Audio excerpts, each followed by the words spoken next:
Hello, good evening. I was wondering where everyone was, and I realized you're all here on Zoom. Michael's in LA, but look. So I have to get you guys off the Zoom and back in person. Otherwise, I would have stayed at home, you know. Okay. Just open up the. We are obviously in book 11 now. Very exciting. And last time we started discussing the various halachot of what one can and cannot do before tefillah. And that's what we're going to continue with today.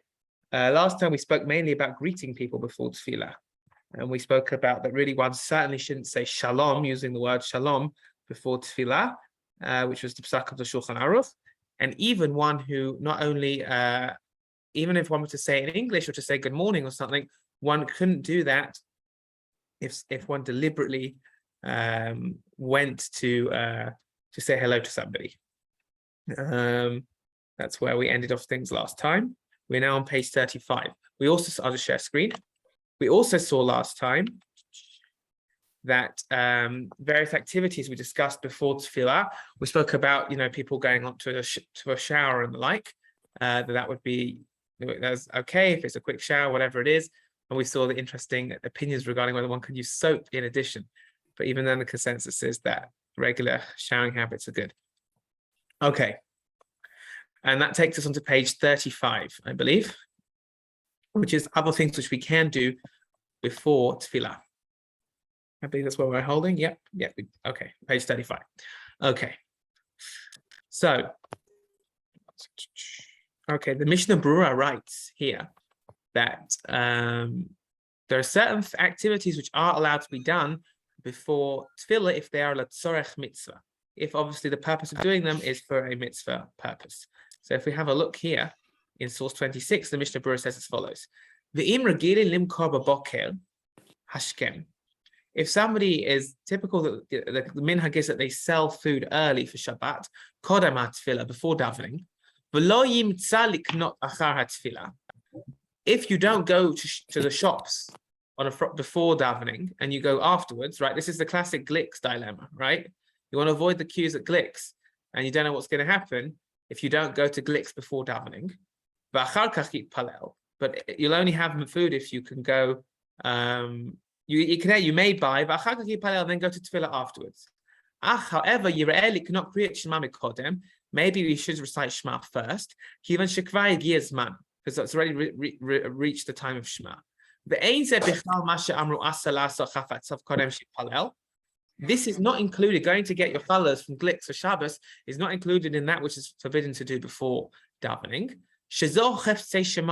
Right? What was the prohibition? The prohibition was to do chafatzah, to do the individuals, attend to the individual's needs. But this is chafatzei shemayim. So somebody who's going to buy food for Shabbat and will only get to go to Glicks prior to okay, there we go. One will only make it prior to davening. That would be allowed because it's the tzorech mitzvah, and hence the heter to go to Glicks and avoid the chashash of having no challahs before davening. Okay, another example of tzorech mitzvah, classic. My children never get the update that davening on a Shabbos morning in Chutz La'aretz is 9:30, which means I'm very busy on a Shabbos morning between 7:30 and 9:30 when I'm not in hashkama, usually doing whatever it is that kids do in the morning. And that is also considered something which is mutar, permissible to do before tefillah, playing with whatever it is, activity keeping the kids entertained before davening. In source 27, writes Rabbi Yitzchak Yosef, even though it's prohibited to deal with personal things before davening, nonetheless, tipul b'yiladim, right, taking care of kids, v'chibur av'em or kibur av'em, taking care of elderly parents, whatever it is, v'chinuch hayiladim, also going educating kids, chashivei k'tzorech mitzvah. All of these things are considered tzorech mitzvah. La'asok b'tzorech mitzvah mutar kodem hatefillah. before tefillah, you're allowed to be busy with tzorchei mitzvah. And therefore, these things are allowed, activities are allowed before tefillah as well. I said it's particularly pertinent on a Shabbos when davening in Chutz La'aretz is particularly late. Where does this idea come from, though? The idea of that you can basically just do anything you want as long as it's a tzorech mitzvah before tefillah. So it's based on this Rashi in source 28. The Gemara in Masechet Megillah explains that what is the minhag? The minhag is that shul is late on Yom Tov. We seem to have adopted the minhag that shul is also late on Shabbos, but the Gemara says explicitly that shul was late on Yom Tov, right? But Yom Tov ma'acharin lavo. On Yom Tov one goes late to shul. But it wasn't because they had a shluch, but rather, says Rashi, what's the reason that shul was late on Yom Tov? Says in source 8, Rashi, they come to shul late. Why? Because one needs to prepare for the Yom Tov meal. In other words, they were busy before davening, preparing for Yom Tov. This is based on a Mishnah in Masechet Sofrim, which we will actually see inside in the next source, in source 29. The Mishnah in Masechet Sofrim says, on Yom Tov one goes late to shul. They're preparing the Yom Tov meal, and therefore, based on this, Pri Chadash brings from this Rashi quoting this Mishnah that preparing Yom Tov meal is if that's what's permitted, then any tzorech mitzvah, anything which is a mitzvah, is permitted to do before davening shacharit, and therefore. That's where this precedent comes from. It comes from the fact that the Rashi, based on this, or based really this Mishnah in Masechet Sofrim, tells us that they will prepare their food for the Yom Tov meal prior to Yom Tov davening. Okay. The Aruch HaShulchan here in source 30 expands this to say that other mitzvot, for example, going to collect tzedakah, is also considered a tzorech mitzvah and would be allowed before davening. But he says, well, if tzorchei Shabbos, if going to prepare your meal is allowed, then all the more so one would be allowed to actually go and collect tzedakah, which is a clear mitzvah. So if we look here in source 30, v'lo mibaya le'asof tzedakah or mitzvah acheret. It goes without saying to collect tzedakah or another mitzvah you can do before davening. Ella, not only this, but afilu lahachin tzorchei Shabbos be'erev Shabbos v'tzorchei Yom Tov b'Yom Tov. But even to prepare the needs for Shabbos before Shabbos or the needs of Yom Tov on Yom Tov itself, these would be considered things which are a mitzvah. Okay, fine. The question is, what about things which are not a mitzvah, but they don't really require to exert a lot of energy? So the Halichot Shlomo here, right, in the name of Shlomo Zalman Auerbach, discusses loading the washing machine, right? It's not particularly exhaustive malacha, right? It's not what we call a malacha gdola. It might be what we call malacha gru'ah. It's not really much labor involved, depends who you ask. But that is not a tzorech mitzvah. But would that be something which would be allowed to do before davening? Would you be able to put the washing machine on before davening? So in source 31, this is discussed in the Halichot Shlomo. Hachnasat kvisa, putting laundry in, which is already separated, right? And it's just a question, right? You're not separating whites from colors, right?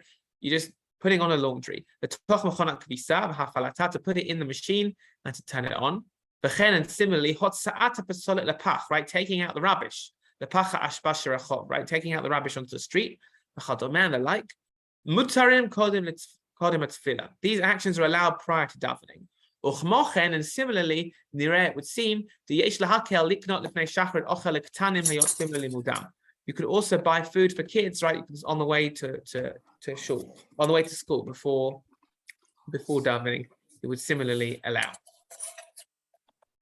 Okay, fine. So anything which is not considered a major malacha, like loading the washing machine, it would be allowed. It's interesting that there's an example of a washing machine, because that's like the typical question of, things like Chol HaMoed, doing laundry in Chol HaMoed, Bizman Hazeh, where it's not really considered a lot of malacha, a question of washing machines, if there's extra room to be made when it comes to, let's say, putting on a washing machine. So typically we're more machmir anyway, but that's what we call a snif lahakel, extra reason to be lenient, together with other issues. The other classic example is the poskim talk about that one shouldn't be doing laundry on a Friday because somebody's supposed to be busy with covered Shabbos, right? To be busy getting ready for Shabbos. But that was in those days where they would launder by hand. But nowadays that you put it all in a washing machine, so it's not really malacha in that sense, because it's done. 30 seconds, you turn it on and it's done. So there's discussions to allow more leniencies to do laundry on Fridays, for example, given that loading a washing machine isn't really proper malacha. And that's kind of what Rosh Shlomo Zalman has been alluding to here in this source, that sort of action, which is not as a non-malacha, could be performed before tefillah, even without tzorech mitzvah. Okay. Any other questions? Peter, I can hear you. Are you ask the question or not? No. Okay. All right. Good. Okay. All right. So the next question we have to ask is, besides for specific malachot, is going on a journey, right? So the Gemara discusses explicitly the idea of davening first before setting out on a journey. Now, this obviously has halachic ramifications practically when it comes to things like rush hour, commuting, far for work and the like. But this is actually already discussed in the Gemara here in Brachot, Daf Yudalad in source 32. Says the Gemara, V'amar Rav Idi bar Avin amar Rav Yitzchak bar Ashiyan, Kol hamitpalel v'achar kach yotzeh l'derech. Anyone who davens and afterwards goes out on a journey, HaKadosh Baruch Hu oseh lo chafatzav. Then God tends to his needs. Shneimar, as it says in the pasuk, Tzedek lefanav yahalech v'yasem l'derech pa'amav. That Tzedek will go before him and he will make his steps on a path. In other words, that God will basically pave the way for the righteous. And therefore, the Gemara puts a positive spin, the virtue of somebody who davens and only afterwards sets out on a journey. But what about the other way around? Does that mean that if somebody does want to go on a journey, they may not do so before tefillah? So the Shulchan Aruch seems to understand that way. We look in source 33, which we quoted previously when we spoke about doing things before davening. He also references going on a journey is something which is prohibited before tefillah. Look in source 33, says the Shulchan Aruch, based on the above Gemara. It's forbidden for one to attend to one's own needs, or to go on a journey, until one has davened the Shmona Esrei. So the Shulchan Aruch prohibits going on a long journey prior to tefillah. Okay. Now, the Mishnah Berurah, interestingly enough, says that this is a din in the prohibition of doing things before davening, such that even if when I go to place A to place B, I'm going to have a minyan at place B, and that minyan is going to be within Zman Tefillah, still I'm not allowed to do this. So even though I'm allowed to travel and I'm going to get to another place where there's a minyan, that's still not allowed in this context. To go out to a journey, even to go to another minyan where I'm going to have a minyan, I should not be setting out on a long journey prior to tefillah. Says the Mishnah Berurah, let's see, this is a sign of source 34. Even where he's going to go, the place he's going to go to, he'll be able to daven with a minyan in the right time. Afal pichen, even so, asur is prohibited. Because going on a journey is like attending to one's own needs. And therefore, the Mishnah Berurah prohibits even going on a journey, even when in location B, you're going to have a minyan and daven within the right time. You simply should not be traveling prior to tefillah. Okay. So how long is this journey? How long is this journey? Good, I'm not alone in the room. Isaac's come to join me. How long is the journey? Okay. I said with Michael away, the Zoom has won out again in terms of our numbers. All good. I'm hoping that as the weather improves, so will in-person attendance, Be'ezrat Hashem. Subtle hint from me. We'll see what I can do. Okay. Yeah. Okay. So we're discussing Yotzeh L'derech and things which one can't do before davening, and the question is about one's not allowed to travel. One is not allowed to travel before tefillah. Okay, so those following on the screen, we are on page 38 and source 35. So it brings the Or L'Tzion here. The Or L'Tzion, this is Rav Ben-Zion Abba Shaul, right? The Rav of Porat Yosef discusses how much is considered a journey. In source 38, in source 35 here, we say you can't go on a long journey. How much is a long journey that you cannot do before tefillah? So he says here in source 35, it would seem It's anyone who travels for an hour and a fifth, aka 72 minutes. What is 72 minutes? Anyone remember? What is the halachic significance of 72 minutes? It's the amount of time it takes to walk 4 mil, apparently. That's the idea. 4 mil. Okay, so I know it's a bit long. We said a mil is about a kilometer, so it's a bit of a very slow walk because it means 18 minutes per kilometer. But typically, 72 minutes comes from the idea of 4 mil. It's about 4 kilometers. Okay, 8,000 amot. Okay, so it says Or Letzion that we're talking here Sha'av Chomesh. That what is the prohibited journey that you're not allowed to take before davening? It's somebody who travels a 72-minute journey. Aval papachot mikan, less than this, ein hu nechshav yotzeh laderech. It's not considered setting out on a journey. Same thing regarding Birkat HaGomel. K'mavur b'shulchan aruch simreshim hetziv vav, shebapachot miparsa, less than a parsa, shehu shiur sha'av chomesh en uvarach. Right, a parsa is also the same amount, right? Which is also 72 minutes. She'eino bichal hochay drachim. That's not considered travel. So that's an important one to note here. 72 minutes is the way that they calculate it. Okay. So the question is interesting question about modern cars, right? Because you can go much further than 72 minutes. It would seem that we go in this regard based on the amount of time you're going to be traveling rather than on the distance. And therefore, even in cars, it would still be 72 minutes. Okay. Are there exceptions to traveling more than 72 minutes, when it's not a tzarech mitzvah prior to tefillah? So the Or Letzion in source 36 speaks about somebody who wants to travel, especially to go to the kotel. In source 36, he writes, "V'hanosim lehitpalel b'kotel ha'ma'aravi, risha'im linsoa af shemeshech hanesiah yoter mishava chomesh." So people who are living in another part of Israel want to travel to daven at the kotel can do so even if it's more than 72 minutes. Again, the rationale being that if you're going to pray in a specific location where there's going to be an improvement or enhancement of your tefillah, that would seemingly be allowed and will not come under what the Mishnah Berurah said previously.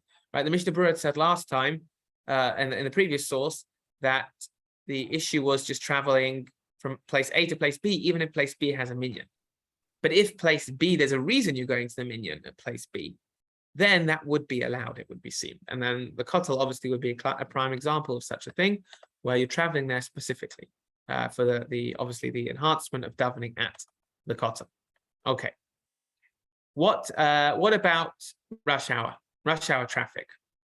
So the Ishay Yisrael is pretty machmir in this regard. It says that it's better, let's say you want to avoid rush hour, so you want to travel into a 72-minute journey into work and daven at a minyan in town and avoid the rush hour traffic. So he says you shouldn't do this. It's better to daven b'yechida at home than to travel and daven with a minyan when you get there. In source 37, it says it's Shei Yisrael. Im baboker b'shah shetzarech letzei la'avoda ein minyan l'tfilat shacharit. If where you are right now, where you have to leave for work, there's no minyan, yitpalel b'yechidut kodem shematchil la'avod. It's best to daven on one's own before going to work. V'after yesh be'efshirato letzet be'emsa avoda litpalel b'minyan. Even there's an option to go and daven with a minyan at your location. He has issues with traveling more than 72 minutes to go and avoid and beat the rush hour traffic, even means there you'll have a minyan and here you won't. However, Rav Vazna, the Shevet HaLevi, disagreed. For Shmuel Vazna, the Shevet HaLevi says that's not true, and that you can travel to go to get set off to go early. Right, this is like Maisim B'chol Yom, around anyone who travels ever from Gush Etzion to Yerushalayim, and you want to avoid the traffic. And you want to go early in the morning, so you go early and then you daven when you get to Yerushalayim, because otherwise you'll be stuck in certainly more than 72 minutes, oftentimes in a traffic jam. And like there's a lot of machanchim who lived in Alon Shvut, where we lived, who work in yeshivot and midrashot in Yerushalayim, and they would go when they travel in and daven there. So it says the Shevet HaLevi in source 38. Regarding the question Hashniya, you you want to go out early to daven, to get v'sham yitpalel b'minyan. You want to daven in Yerushalayim and beat the rush hour traffic. But you're setting off after dawn, which is in that after dawn, we said strictly speaking is the time for tefillah. Because it's become prohibition, you're not allowed to do certain things before that time. Over the page to page 39, on page tet. And the questioner is unsure.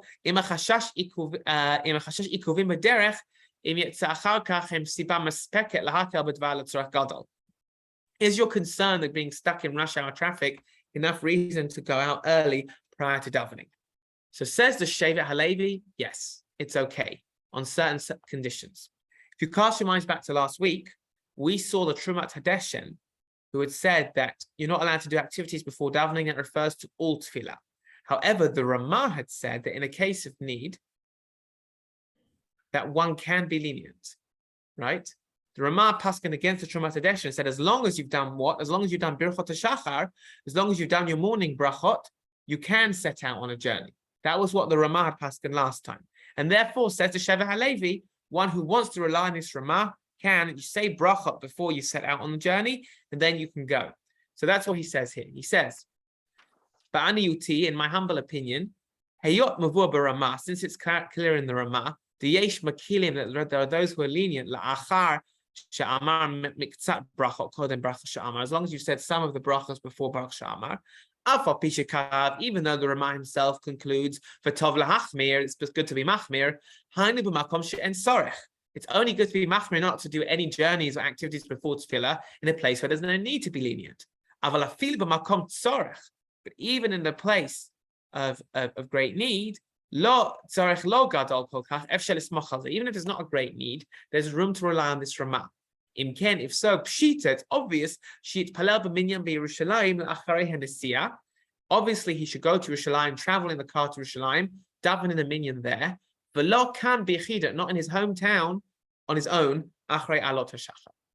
And therefore, he says that ultimately, yes, you can go on the journey if it means you're going to get a minyan. And he adds at the end, though, but on condition that you have said some of the Birkot HaShachar at home before you set out in the car. And then he makes the following condition. Ra'oi, it's fitting, shebizman nesiyato, that on the time of the journey, yomar et seder korbanot uyasa b'chaftzei shemayim, right? V'lo yishma chadashot v'chadom. You shouldn't be listening to the news and the like. Hamasichot da'atamei tefillah. I mean, prior to tefillah, you shouldn't be listening to music or listening to the radio and that sort of thing, but rather should be dealing with things which to do godly matters. Basically, that's the condition he makes. But he does say that it's best to travel to another town and beat the traffic rather than to daven at home and avoid and miss the minyan and then be machmir to not daven beforehand. Okay. And therefore, he's makel and allows traveling to go to the minyan even over 72 minutes, as long as you take Birkat HaShachar first, or some of Birkat HaShachar first. Okay. Beseda. Okay, that takes us to page 40. What about the big question? Eating and drinking before davening. Okay. So Manny, I saw Manny's online, so he'll give us the Chabad opinion on this, because it is a bit different to perhaps some of the other sources. It's not pashut, the idea of eating and drinking before davening. And the way Tzurba presented it, they don't give too much room for leniency. So we'll see inside here. Okay. We're on page 40 in source 39. In source 39, this is the Gemara Masechet Brachot, which talks about the prohibition to eat before tefillah, talking before tefillah shacharit. Source 39 says the Gemara, V'amar Rabbi Yossi b'Rabbi Chanina mishum Rabbi Eliezer ben Yaakov. My dichtiv, what is that which is written? Lo tochlu al hadam. You should not eat with the blood. It means lo tochlu kodesh titpalalu al dimchen. Don't eat prior to davening for your blood. In other words, first you've got to daven for your life, basically, and then you may eat. One shouldn't be engaging in eating and drinking prior to tefillah. Gemara there continues later on. Am Rabbi Yitzchak, Am Rabbi Yochanan, Am Rabbi Yossi, Rabbi Chanina, Mishum Rabbi Eliezer ben Yaakov. Kol ha'ochel v'shotev v'achar kach mitpalel. Anyone who eats and drinks and only davens afterwards, Allah katuv omer, about such a person, the Torah says, "V'oti ishlachta acharei gavecha," right? That you have thrown me behind your back. But the Gemara makes a drasha on the word gavecha. What does it mean? You've cast me aside over your back. Al tikrei gavecha ela ge'echa. Don't read it gavecha, your back, but rather ge'echa, ge'ut, your pride.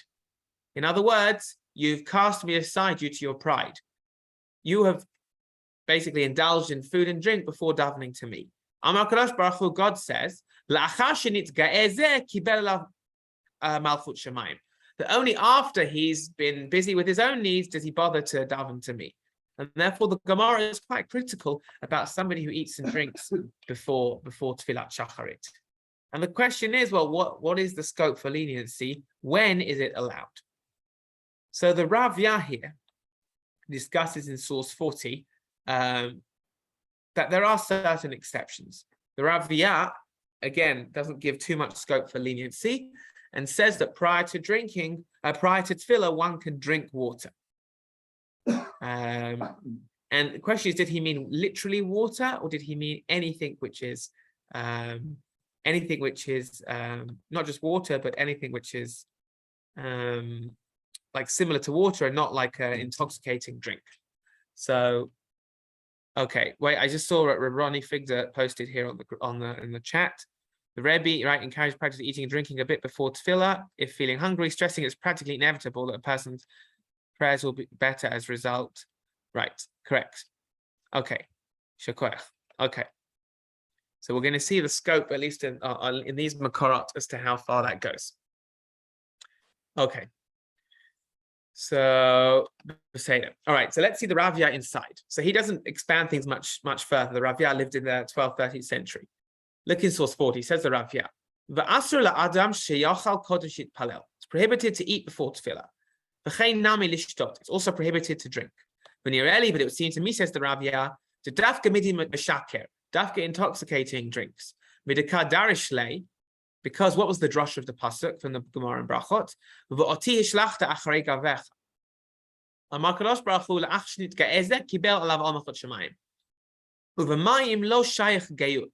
The idea of pride, and look at me, I'm indulging, basically, doesn't apply to water. People don't indulge typically in having water. We're talking here about having a proper drink. And therefore, the Rav Yah said that water is okay. We look over the page in source 41, the Beit Yosef rules. He quotes also the Ma'ari Abu Hav, who also writes that based on the Rav Yah, that not only things which just water, but anything when the context is not that it's just indulging, but it's for other purposes, would be allowed. So for example, a chole, a sick person, they're not eating for geut, for pride or to indulge, they're eating because they're unwell. And therefore that would also be allowed before tefillah. So this is how the Beit Yosef explains it in source 41.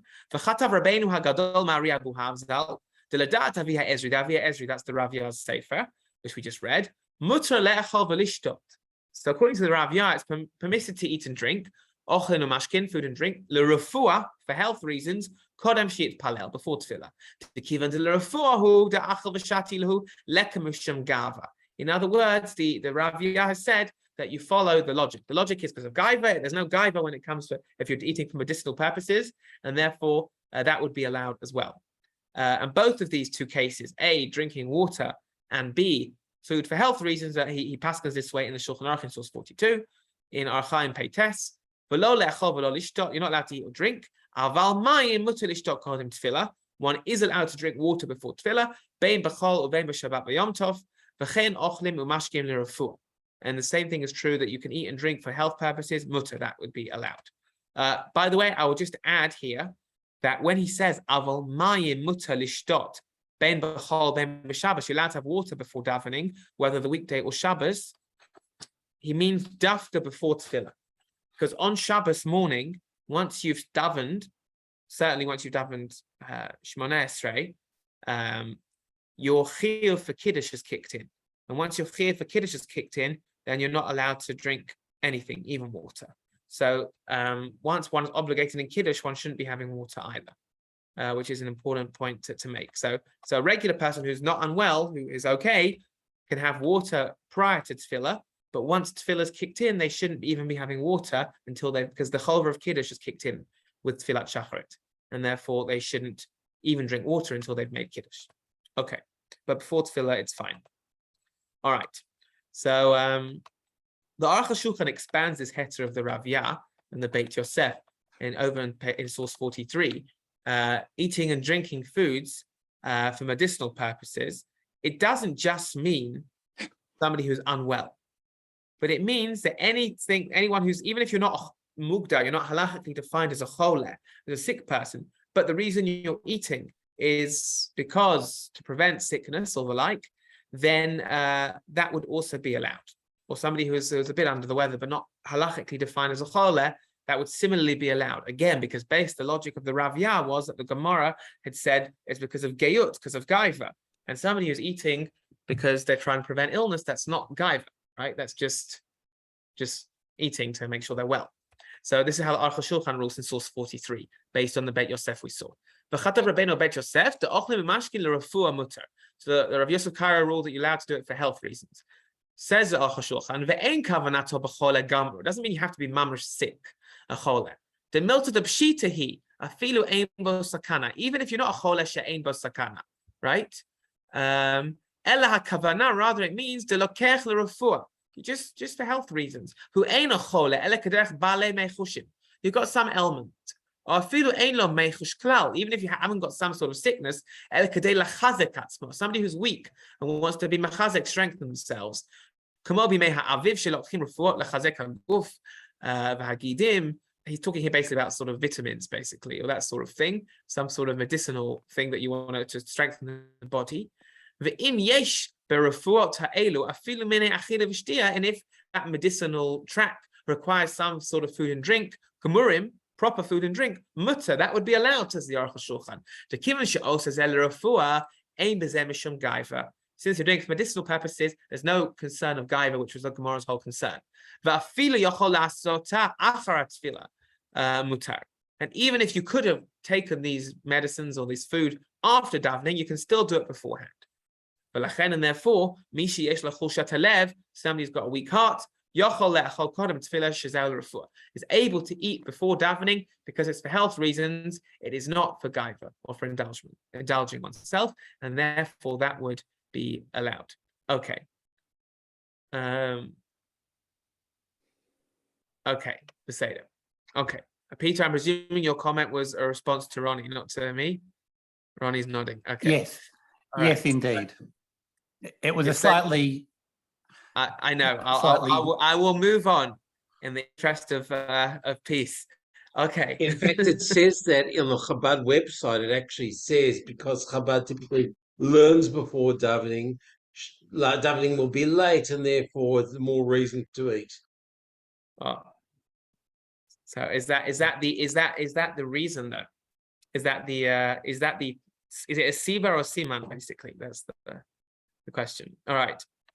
Although the Aruch HaShulchan said it's any sort of non-gaiva related health issue, then it don't have to be somebody who's a chole mamash, right? Even somebody who doesn't even have a mechush klal, somebody who's not unwell at all, but they're just weak, that would similarly be allowed. Okay. What about, okay, so let's take the Lubavitcher argument. Somebody who's not going to have good kavana if they don't eat. So the Rambam rules as follows in source 44, that somebody who's really hungry and thirsty is allowed to eat before davening because it's going to affect their kavana. But don't worry, the Mr. Brewer will qualify it in a moment. Source 44. Says the Rambam in Hilchos Tefillah. Had Samev HaRa'ev, someone who's thirsty or hungry, Harehem Bichlal Cholim. They're considered sick, like sick people. If he has the ability to daven, he should. But if not, shouldn't daven until he's eaten or drunk. So the Rambam seems to imply that somebody who's so hungry that they're not going to have proper kavana would be allowed to eat, and they'd be in the category of chole. And this is paskened in the Shulchan Aruch, right? Surprisingly, in source 45. Right? Somebody's hungry and thirsty as a chole. If he has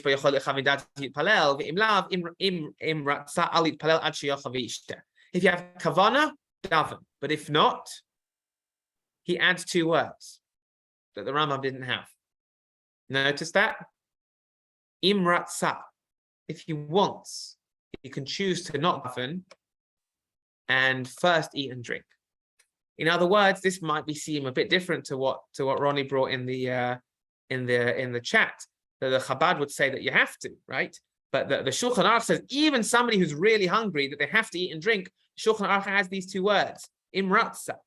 If one wanted, then they could opt to eat and then daven. But it's not that your davening is going to be terrible. You have to eat and only then can you daven, which is an interesting take on it. That difference between the Rambam and the Shulchan Aruch.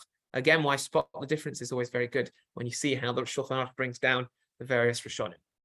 Okay, so that's how the Shulchan Aruch rules there in Orach Chaim Pei Tet, that if somebody's particularly hungry. But the Mishnah Berurah ultimately says we're not just talking about regular hunger pains, we're talking about somebody who's really hungry. And you see this over the page in source 46, right? V'hara'ev, somebody is hungry, he feels the need, the Mishnah Berurah, to add the word harbeh, somebody who's very hungry. We're not just talking about regular hunger pains. Somebody who's really hungry, whatever, like weak from hunger, whatever it is, they are the ones who are allowed to eat.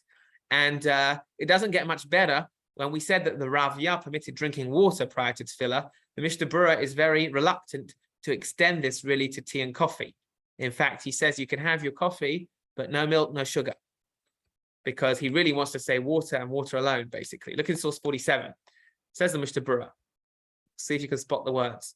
V'tei v'kafeh, right? Tea and coffee. Mutar lishtoto kodem tefillah. You're allowed to drink before davening. Kedei she'yuchal lekavin dato. You can have kavana or lehitpalel. You can have kavana and daven. Or befrat b'makomot shregilim behem. Ve'emit yeshev hadat biltam. Right? Especially all of us, we live in a society where if you don't have your morning coffee, your kavana is going to be off. B'chol zeh, but this is on condition. V'lo tzuker u'v'lo chalav. Without sukkar, right? Without sugar and milk. So in the Mishnah Berurah, even when he's like grappling to allow you to be matir, to drink your morning coffee, that's on condition, according to the Mishnah Berurah, there's no sugar and there's no milk. Again, the rationale being that when you have sugar and milk, you're not just having a drink, it's not just because you're having a caffeine boost, you're enjoying your coffee. And that's what the Mishnah Berurah paskind. However, more modern poskim have said that nowadays the norm is to drink, coffee with milk, and if you're English, tea with milk as well. And therefore, that's just part and parcel of the coffee and the tea. And therefore, modern poskim have said that maybe what the Mishnah Berurah has said does not apply today. So, for example, Shlomo Zalman Auerbach is quoted here in source 48 is allowing coffee with milk and sugar prior to tefillah, because that's the norm today. Hamargish in source 48. Hamargish tzarech lishtot kodem tefillah. Someone who feels a need to drink before davening. Mutula lishtot kafeh or im chalav v'sukar. You can have milk and sugar. Achitachen shenachol lamar kodem lechen davar bakasha v'on shema Hashem choneni. Fascinating. So Shlomo Zalman here says it's best to get some sort of tefillah in beforehand, whether it's some birkot hashachar or a couple of psukim. Again, the assumption that you've said birkat Torah here. Okay, Rav Yitzchak Yosef, also in source 49, rules similarly that in our society, that this split that the Mishnah Berurah made between coffee versus milk and sugar doesn't really apply.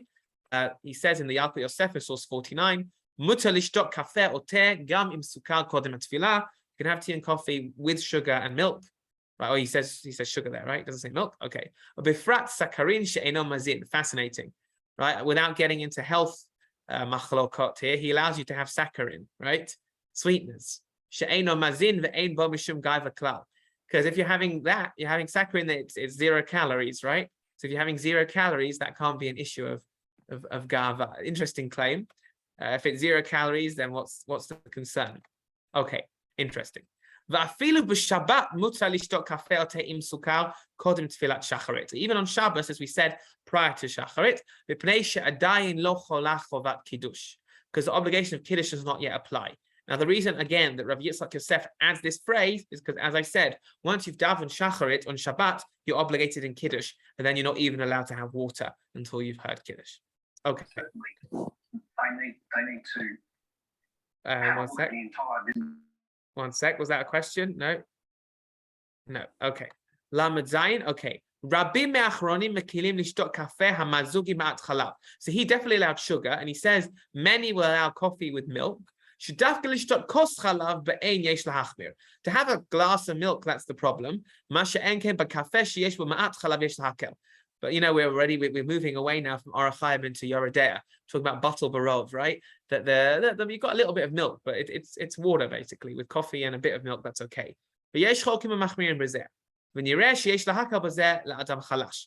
So he says you can have coffee with milk if you're a chalash person. But anyway, I think the minhag follows more like Rosh Shlomo Zalman Auerbach, that the coffee in the morning is not with milk is not particularly a luxury. It's more of a necessity.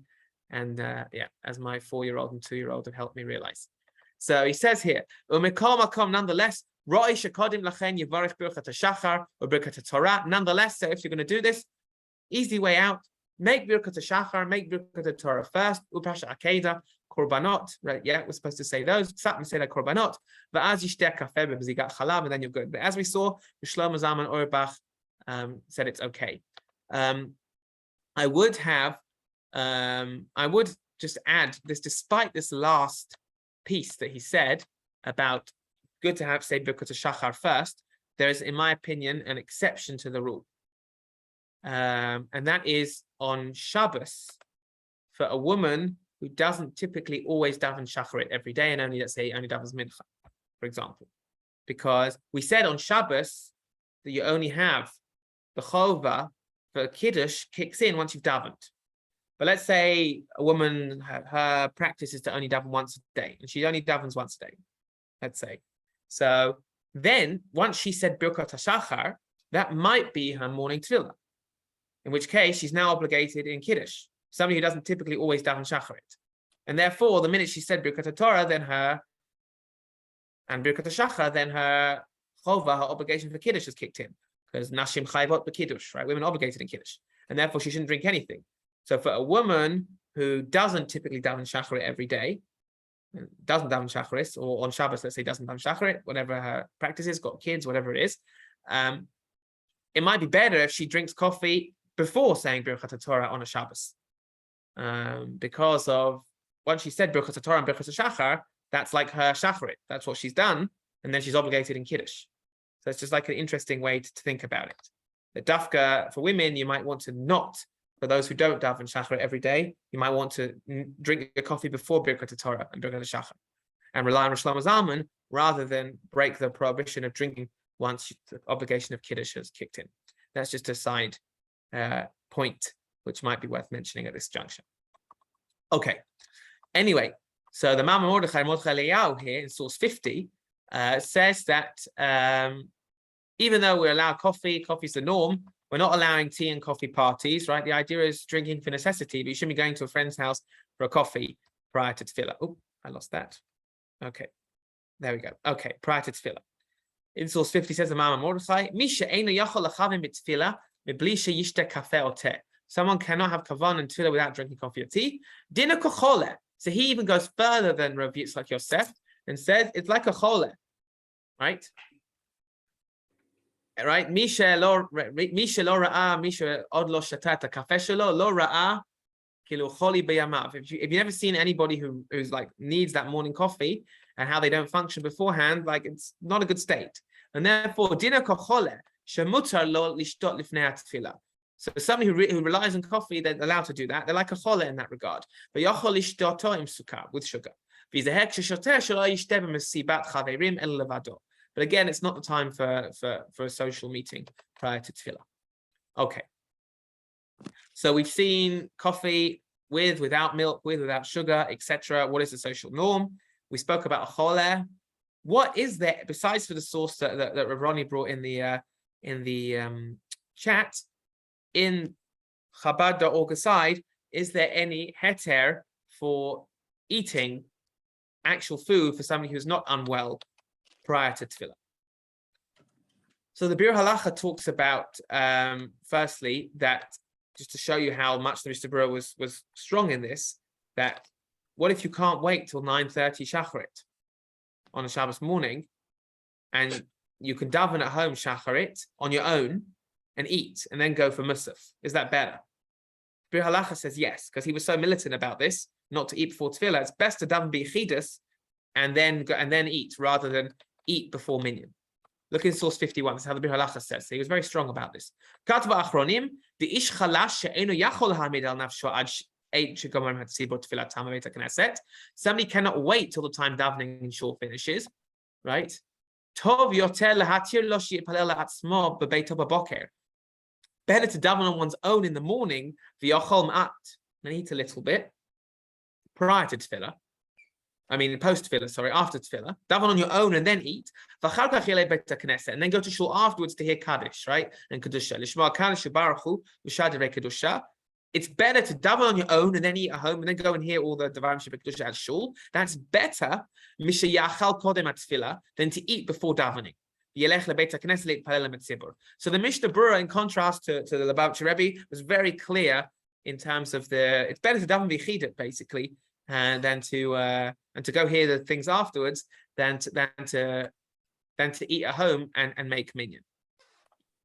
The Yalkut Yosef says, though, that there is this minhag, especially on Shabbos when shul is late, and all the more so in Chutz La'aretz where shul is even later.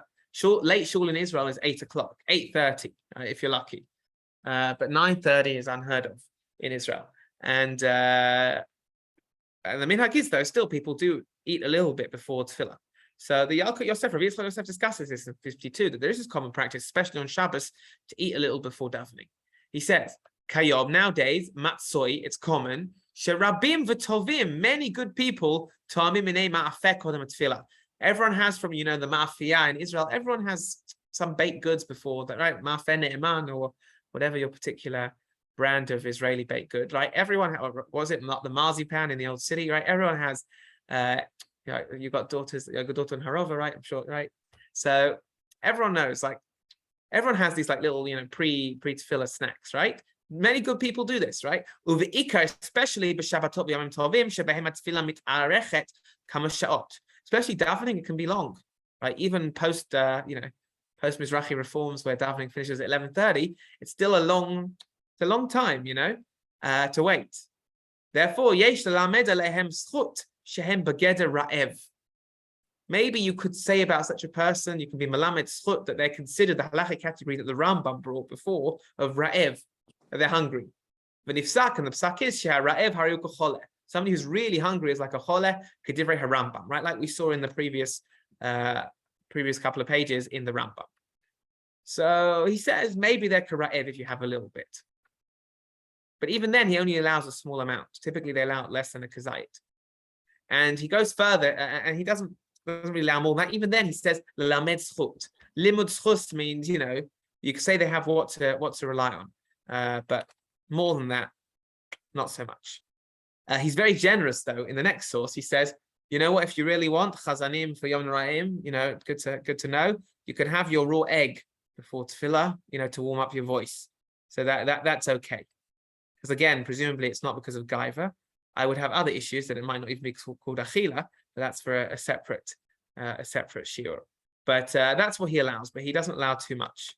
In source 53, the Yalkut Yosef, mutar l'shliach tzibur ligmoa beit sachaya. Right, you're allowed to swallow a raw egg.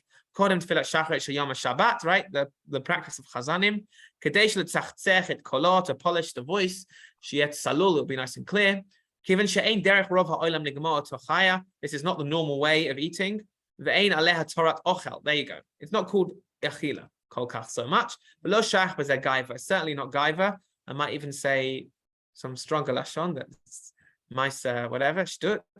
But anyway, you got to do what you got to do to get the voice in pristine condition for chazanut, and this is certainly not an issue. Nonetheless, you are chayav in a bracha. Even before you swallow your raw egg, you want to have birchas hashachar, birchas Torah, upashat akeda, etc., because it is considered kind of a little bit achila, certainly in terms of hilchot birkat hane'enin. The other exception is kids below bar and bat mitzvah. Mutar letet lekatan shelo hagia liyud gimel shana uga v'chalav kodem tzeit lebeit hakneset, right? Milk and cookies, right, or cake and cookies, whatever it is, before they go to shul. That is fine. Beyond that, there's not really much scope for heter. Those who do allow, I said that Tzurba presented it in a very specific way. We know Minhag Chabad and others is slightly different. There are those that, if somebody's really not going to feel they're not going to concentrate properly at all in tefillah, will allow a small amount, like the Yalkut Yosef said, less than a kazayit. Ideally, how much is a kazayit? So it depends. What we usually say is the more lenient shiur is about 27 cubic centimeters, like Matchbox. But in this case, that becomes the more machmir shiur, because you want to know how much you can actually eat rather than how much you have to eat. So in that regard, a small amount, but not very much. And even then, if you eat that amount every 9 minutes, let's say, or even more than every 4 minutes, then it wouldn't be kedei achilat pras. It wouldn't be considered a proper achila. But I said the derech hamelech, the primary way of learning the sugya is that eating before tefillah is not advisable, and anyone who does have a little snack is relying on leniencies of choler and lack of kavana and the like, which is important for us to realize.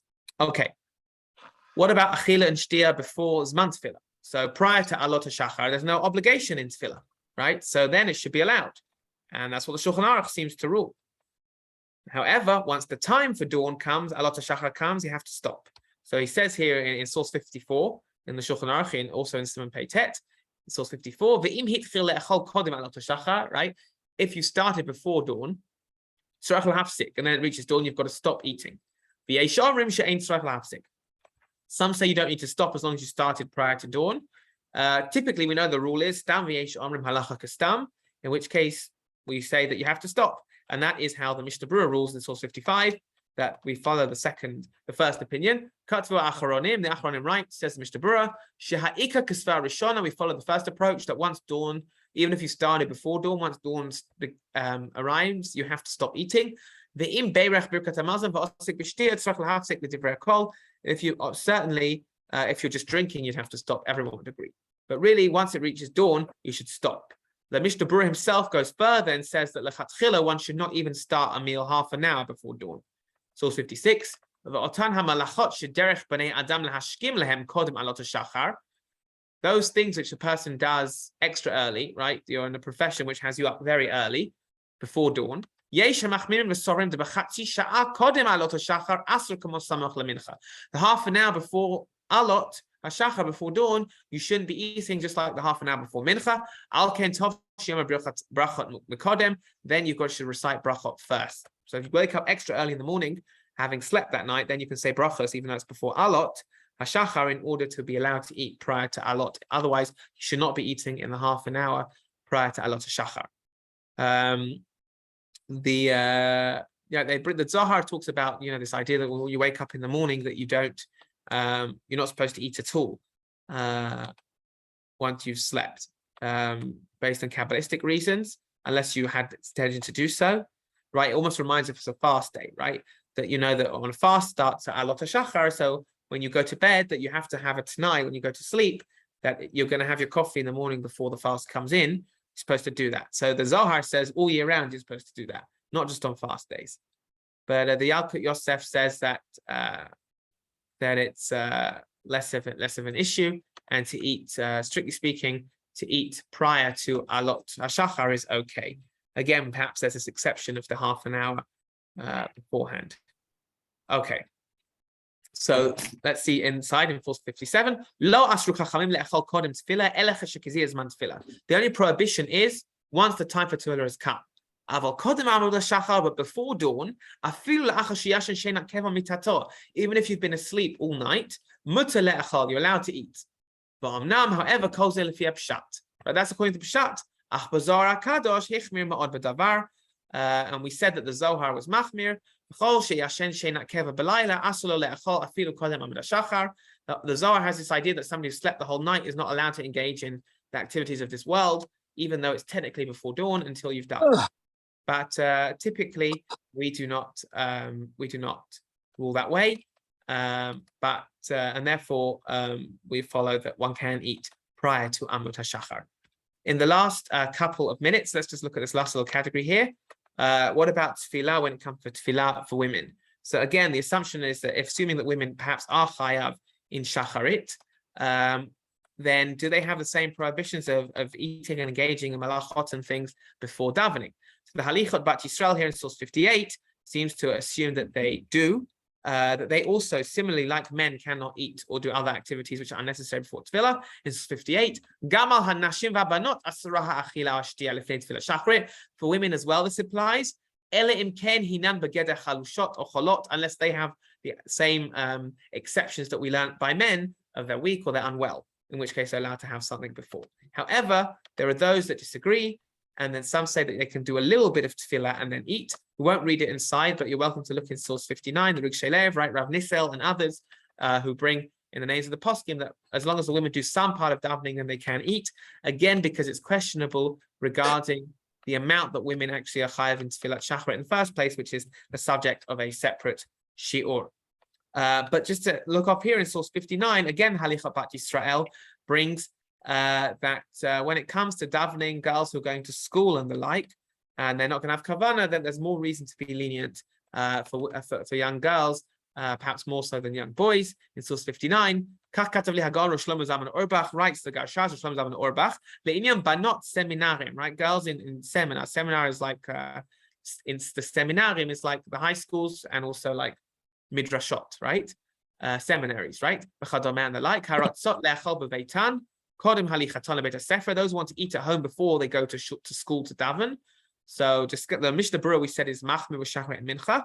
But practically speaking, nahog lahagel, when it comes to women, we're more lenient. On